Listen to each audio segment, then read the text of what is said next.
obviously we know how this works. So just to tell you again how this works, keep putting topics on the chat. We'll pick it up on your behalf. We'll just give it to Nived and he'll talk about it. Or, obviously we are also free enough to give our topics. Okay, your first topic is shampoo. Shampoo. Okay. So Your 5 minutes start now, obviously. Okay. Yeah. Sorry, that wasn't implied. That wasn't clear. But okay. This is the thing. Okay.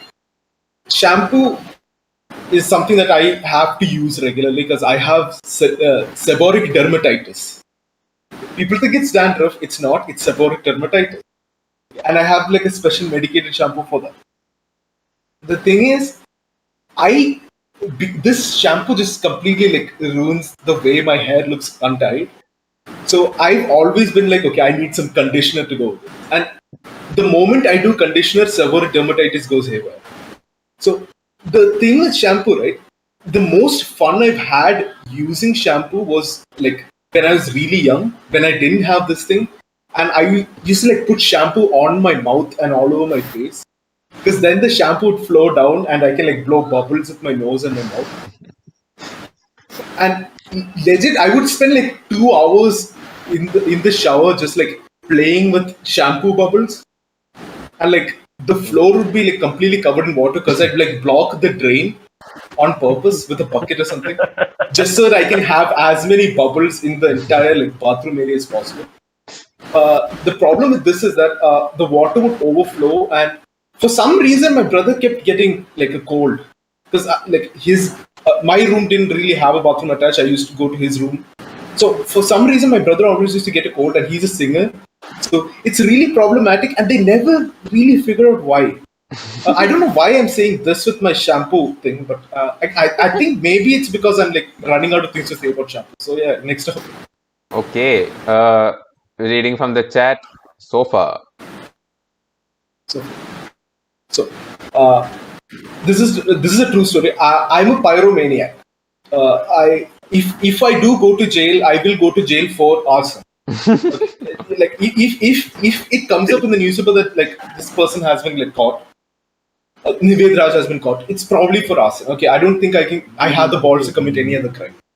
My relationship with fire is very like near and dear, which is very weird because like my handle everywhere is like isolated. My Instagram @_uncle_frost_. Again, the frost comes in. My Discord icemonger #6992. Again, ice comes in. My YouTube Nived Raj. Okay, my YouTube is normal, but like still let it be there. So like ice keeps coming up in every single one of my like nicknames, but then I have a really close relationship with fire. The reason why I mention this is when I was younger and my parents were outside, I used to play with fire all the time. Okay, and I would try my best to hide it. The reason why I'm saying this when the prompt was sofa was because once the sofa caught on fire. Now, my motives were very honorable. Okay, very honest, very honorable motives.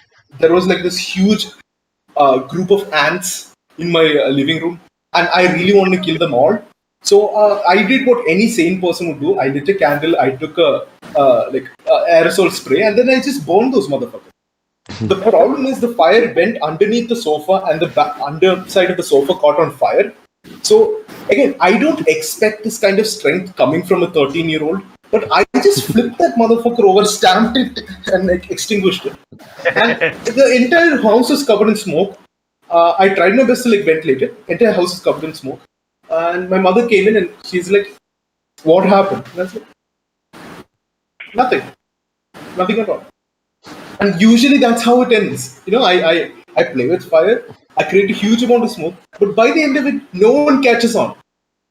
Although I do keep getting punished. Okay.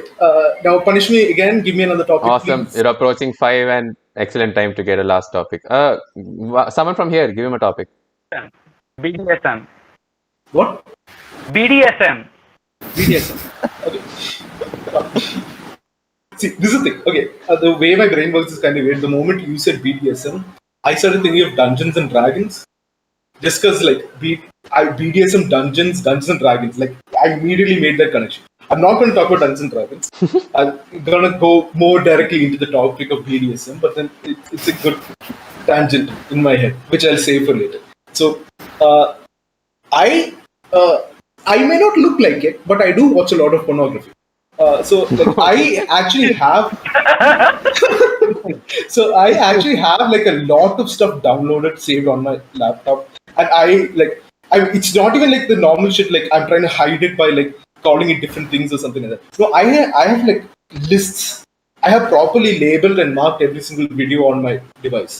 So I know if I'm in the mood for something, I know where I can find it. Okay, it's that level of like precision. Now I've been watching a lot of videos by some certain BDSM websites, and usually they'll set up safe words right at the beginning. Okay, and this is like the first thing. This is what I really like about BDSM porn, right? They will set up safe words. They will keep telling the for lack of a better term, woman performer. They will keep telling the woman performer that whatever the rules that they have, the main rule is that she can say stop at any time they want. And usually, how you say stop is you look into the camera and you say red light or something like that. So that's what you have to notice, right? Every single time they break character, they're just trying to get out of the situation. They're trying their best to get out of the situation. Now, so far, I've seen some really fucked up shit. Okay, I'm not going to go deep into it. I'm not talking about scat, but like I've seen some fucked up shit. No one said no yet, and I keep watching these, just waiting for that one person who's like, get me out of here. I'm waiting. Dude, the moment that comes in, I'm gonna clap. Everyone's gonna ask me what's up, and I'm like, a great atrocity has been avoided.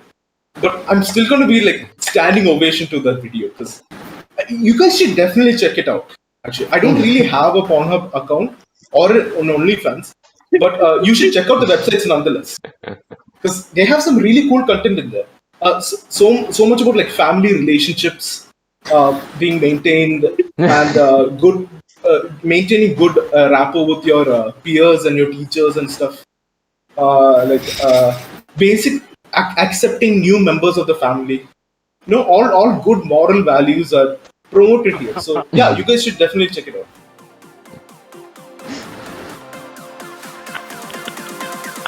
Yeah, I'm done.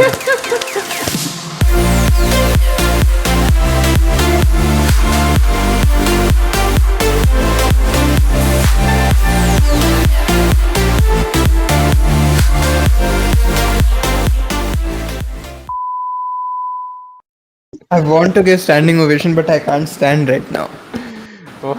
Usually people can't stand after watching those videos. Yeah.